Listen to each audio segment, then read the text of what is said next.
I am the only candidate with a law degree that's currently running for probate judge, and I'm here for the job interview. Because you need to remember that an election essentially is a job interview. You are seeking applications to fill a position that we, the taxpayers, are going to have to pay for 6 years. So keeping that in mind, you would naturally want to have the candidates that's most qualified. Unfortunately, instead of us sending you resumes for you to review, we're stuck having to do politicking, which doesn't always get you all the information that you need to make an informed decision. I had forgive me, I have allergies, so my voice is about gone. But I had over 25 years of real-world business experience before I decided to go back to pursue any type of education for anything legal. My friends in law school, they teased me about being a recycled student since I'd already been out in the real world, unlike these 23 and 24-year-olds who were still fresh. But I started off at Wallace, and I started in the paralegal department. That was the program I was interested in. And I have the utmost respect for paralegals. You know, I wanted to be one. But as I was going through the program, I realized there were some important things that paralegals were not allowed to do. They're not allowed to set rates. They're not allowed to represent clients in court. And the biggie was they're not allowed to give legal advice. And I wanted to be the one making the critical decisions. You know, I didn't want to just be doing paperwork. And, you know, if you even say, well, if it were up to me, I would do blank, you know, then that's a violation of the Licensing Act. You know, attorneys have to be licensed to give legal advice. So since I wanted to be the one making the critical decisions, I went on to Athens State University, where I earned a bachelor's degree in a double major. I had justice studies and political science. And after that, I went on to law school, where I earned a legal degree at Cumberland School of Law at Sanford in Birmingham. So after I graduated there and I got my law license, within 2 weeks I was here working in Coleman, because this is where I wanted to work. I didn't want to work in Birmingham. I didn't want to work in Huntsville. To me, it wasn't about the big paycheck. It was about coming here and doing things for people. You know, my philosophy was that I wanted to change people's opinion of attorneys one client at a time.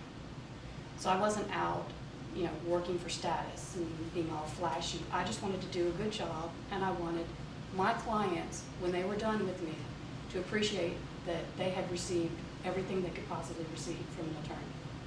So after that, you know, when you consider the probate judge's office, they essentially have two hats. The probate judge has an administrative hat, and they have a judicial hat. The administrative hat is the fact that everything that happens on that side of the courthouse in the probate court is the responsibility of the probate judge. They have to make the critical decisions. They have to be responsible for their employees, their clerks. You know, if you receive bad customer service from a clerk, it's their responsibility. And having been an attorney and having started my own business, I've essentially done those things in the private sector where, you know, when you're the sole business owner, everything that the people working for you do is your responsibility. If you have an assistant who gives bad advice, you know, you're responsible. If you have an assistant who's rude on the telephone, you're responsible. It reflects on you. So the other hat that the probate judge has is the judicial hat. They have to make rulings on things like involuntary commitments, which, you know, if you're with mental health, I'm sure you're very familiar with. But they have to deal with wills, and they have to deal with all of those things that require the judicial hat. They need to look at the law, apply the law, and, you know, make a decision.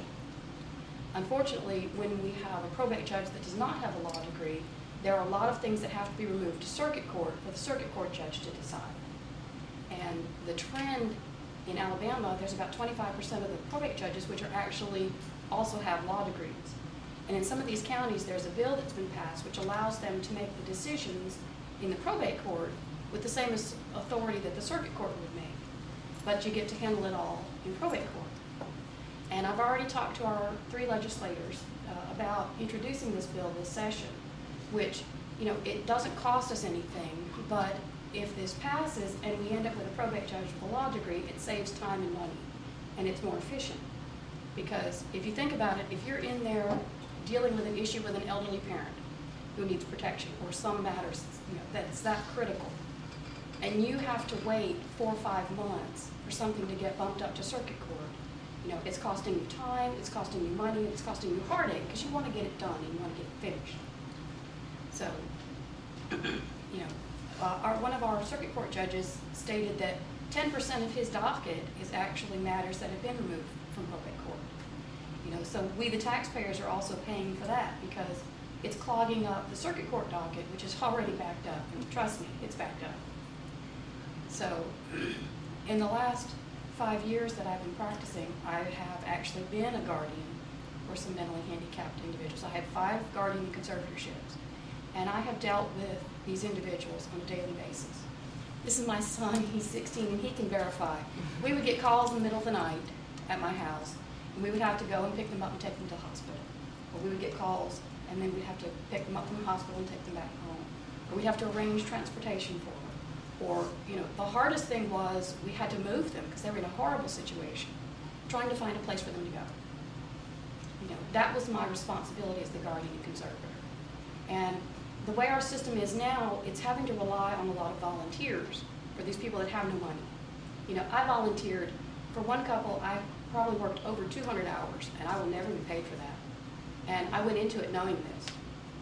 But with our current system, our current economy, there's very few people that are willing to just step up and volunteer 200 hours of their life for somebody that they don't know and they're not related to.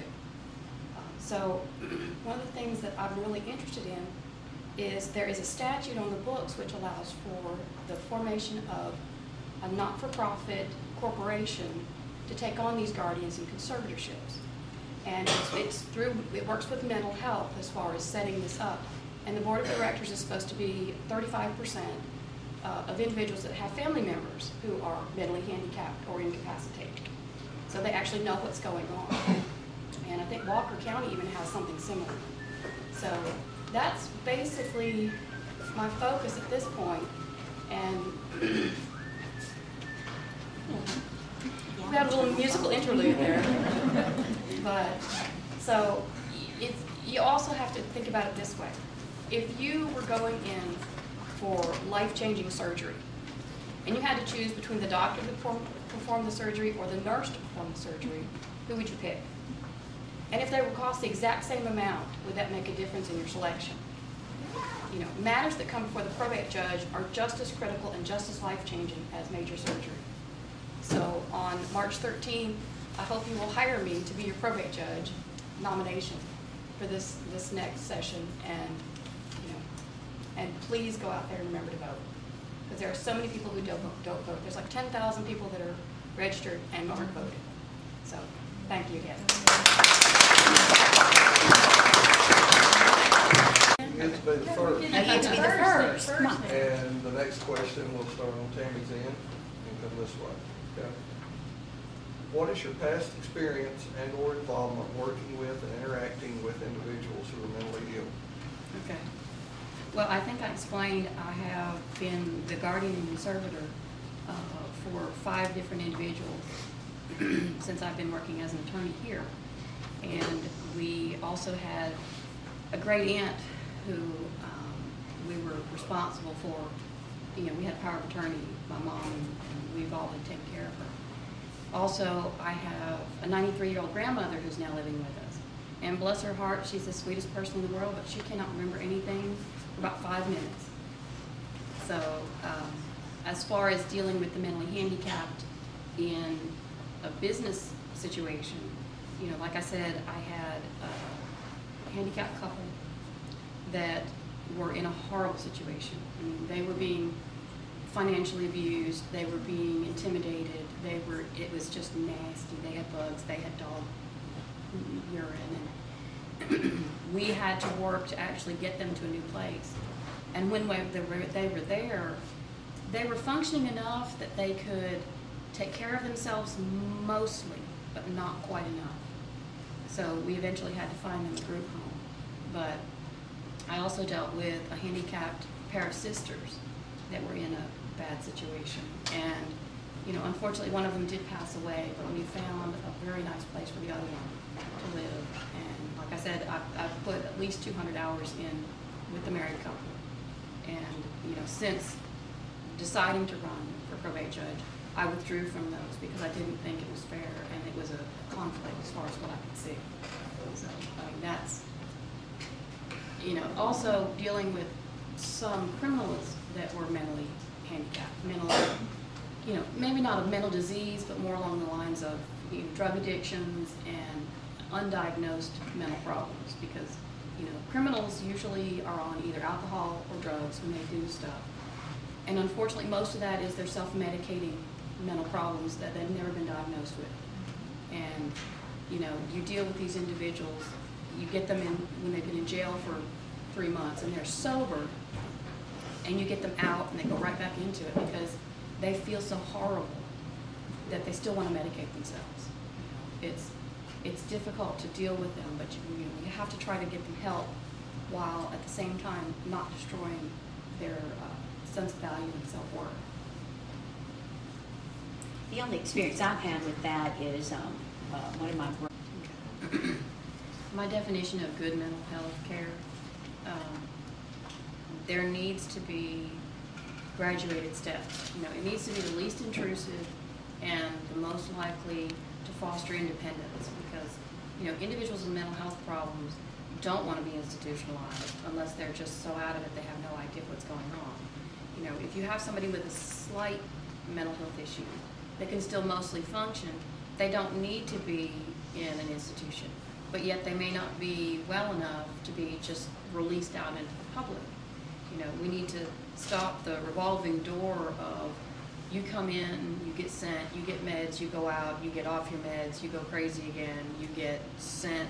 You know, there needs to be some follow-up beyond just, okay, here's your prescription, see you later. There needs to be more group homes for people who want to still live on their own, but just can't quite get there. They're not quite there, you know, because they know they're not quite there, but they don't want to lose their independence. They like to be able to get up and watch cartoons all day in their pajamas if that's what they want to do. If they're not hurting anyone, then what's the problem with letting them be somewhere where they're allowed to do that? You know, the couple I dealt with, he played the piano. He had a piano from his parents they'd given him. If he goes to an institution, he can't take his piano. I mean, that's a precious thing to him. And I believe that, you know, the probate judge's office needs to not only keep these people safe, but also allow them the ability to be independent and be on their own as much as they can be, and yet still have sort of a safety net under there, so that if they get out and they stop taking their medication, there's somebody there that'll notice. You know, not just, you know, cousin George is out there doing whatever until somebody sees him, you know, field dressing roadkill on the side of the road for his dinner that night, which I have heard happen. There needs to be something there to catch that before it gets that bad. And I think good mental health care would provide that sort of safety net under there. So it's not just you're either in an institution or you're out on your own. You're in an institution, you're out on your own. Staying with you, Ann. All right. How would you make a decision about commitment? Well, essentially, I would look at all the evidence brought by the petitioners. I would give the individual right, you know, if he's competent enough, you know, the one being committed has a right to go and speak and bring evidence and cross-examine. And I would give them that right and listen to everything as well as the experts and, you know, anyone who may not be an interested party but has some expertise. And basically look at, is this individual a danger to himself? Is this individual a danger to someone else? And, you know, if it's strictly mental health issues and they are a danger to themselves, or they're a danger to the public, then yes, I would look at commitment. If it's mental health and drug related, you know, that's a little different because you have to, I believe that they have to voluntarily go in for some sort of drug treatment. But I still think if somebody has a substance abuse problem that they're trying to cover up a mental health problem and they are a danger to themselves, then they should go somewhere. They should have some sort of treatment. and not just say, oh, well, it's drugs and let them out. You know, because even if it's drugs and that's causing the mental health issues, you know, there's treatment for that also. So I would basically look at pretty much everything, you know, and try to make a fair ruling that's in that individual's best interest, you know, not his children or his parents or whoever it is, because, you know, sometimes they have a vested interest. Sometimes there's more going on than what you see. And that caring child may be looking at getting hold of, you know, mommy's estate or something along those lines. So just to try to cover all the bases and make sure that's actually in that person's best interest and that he's not a harm or danger to anyone. I have to agree with. How would you allow political pressure? How would I you, as an elected official, how would you resist political pressures on your decision? Plain and simple, I would follow the law. I mean, the whole reason we have laws is people in similar situations are treated similarly and fairly. I would follow the rules of civil procedure, just like we learned in college. I would follow the rules of evidence. I would follow the canon of judicial ethics, which, you know, governs the judges, even though there are sections of it which the probate judge is exempted from. I would not care if you are, you know, a Democrat or Republican, a local, a foreigner, an Auburn fan, an Alabama fan. Although that's important, come on. Well, only on game day. But, you know, honestly, when it comes down to a decision, the probate judge should not actually be a political position because it does not create laws. You know, our political parties, they get into these fights because of law creation. The judge interprets the law. The judge looks at the law, figures out which law applies, and applies it. You know, there are situations where it is mandatory. If the statute says you shall do blank, there's no discretion. You can't say, oh, well, today's Tuesday, I don't feel like doing it. I mean, you shall do this. You know, and laws, you know, whereas they're not always cut and dry, there is some discretion. It's still, there are laws for a reason. We elected people to go and create these laws to protect us from other individuals, and to protect us from rampant government sometimes. And if these laws aren't followed, what is the point in even having them? You know, I feel that the probate judge should have the same responsibility to follow the laws as the district court and the circuit court judges do. You know, if I do something as a probate judge that does not follow the law, then that should be appealed and then it should go up. I've spoken to a couple different probate judges where they've made rulings that followed the law, but the people weren't happy with it. And it got appealed, and it got appealed, and it got appealed, and it went up to the Supreme Court, and it got upheld. You know, so you have to make these decisions understanding that the law is going to govern. And if you make a decision based on, you know, your gut or your personal preference for one person over the other, you are not doing what you're supposed to. You are not following your job. You are not, you know, you're not doing the best job for the people of this county, you know, because they're electing somebody to help protect them.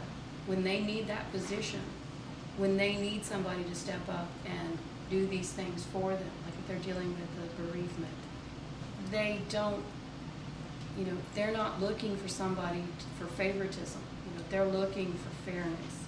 And, you know, you have to step back and say, okay, you know, this may be my best friend, but what they want, if it's not right, you can't do it.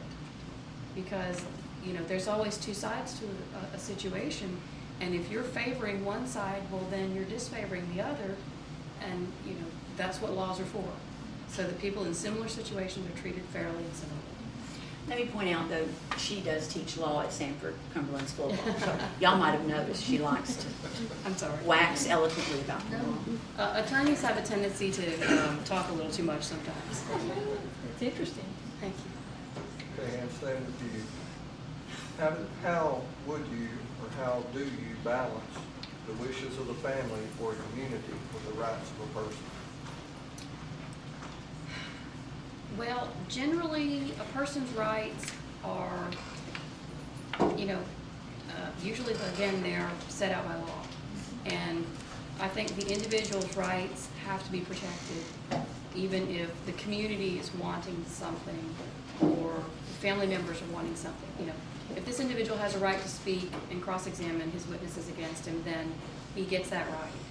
You know, he may get in there and just speak gibberish, but if he's mentally with it enough to understand his rights and effectively apply his rights, he has those rights. You know, I think the biggest problem is when you get into like privacy rights, when you've got somebody who's looking at commitment issues or mental health issues. You know, they want to still have their privacy. They don't want to have people involved in their life. And you know, to a degree, I would try to protect those rights as far as we could.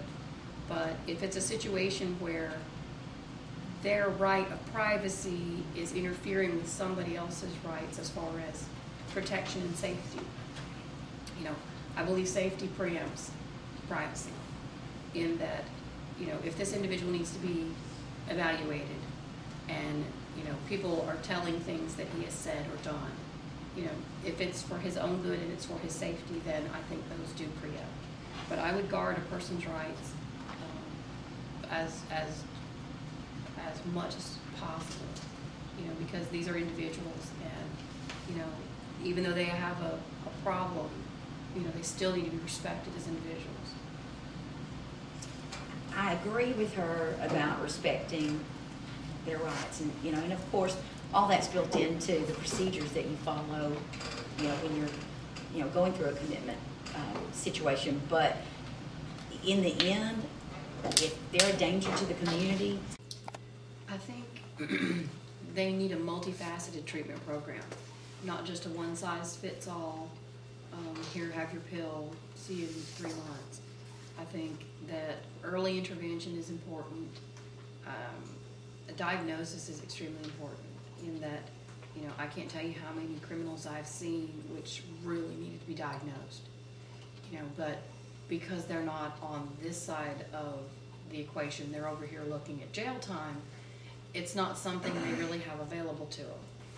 There needs to be, you know, more interaction between all areas of the criminal court system and the probate court system and things like that. But I think there needs to be more diversity as far as what can be brought to the table. You know, can you go to this? Can you try this? Can you try that? Because, you know, it's not a one-size-fits-all.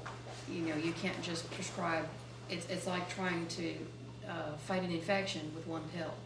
You know, if there's 16 different kinds of infections, you can't use the exact same pill for everything. And I think that, you know, everything that's been said so far is extremely important. But again, it just needs to be broader. There needs to be more options than just cycle through the current system where, you know, you get sent off, you get medicine, you come back, you get off, you get sent off, you get medicine, you come back. Because that's not really helping anybody. That's just making life harder for the individuals involved, and that's not actually getting the person better. You know, it's not getting them to a point where they can, you know, live in society and be independent. So I think the most important thing is to have, you know, broader services. One final question. thank God. Do you feel like there's any favoritism in your party for or against a particular candidate? Who wrote that one? In the party? For a certain candidate? Is that what you're saying? The question was... Of course not. The question is, do we feel that there is preference in the party for a certain Within candidate? the party. Okay. Well, to answer that, you have to understand there's two different definitions of the party. There is the party as in all the Republicans across the county. Who've been very kind. And then there is the party as in the active members who are the machinery of the party. And I love you. Just saying. As far as the party countywide, I don't think there's any favoritism. Everybody has just been, you know, super wonderful. And the people that are not, I mean, that are already committed to someone else, they're still very polite. And, you know, I mean, it's been a joy going out and meeting everyone. As far as the party machine itself, well, of course there is, because they have worked with individuals, and, you know, it's like a small family. So of course they're gonna support the people that they know and that they've worked with. You know, but as far as the party as a whole, all across the whole county, no, there's not. Ditto. From the very first time that I went and met with our party chairman,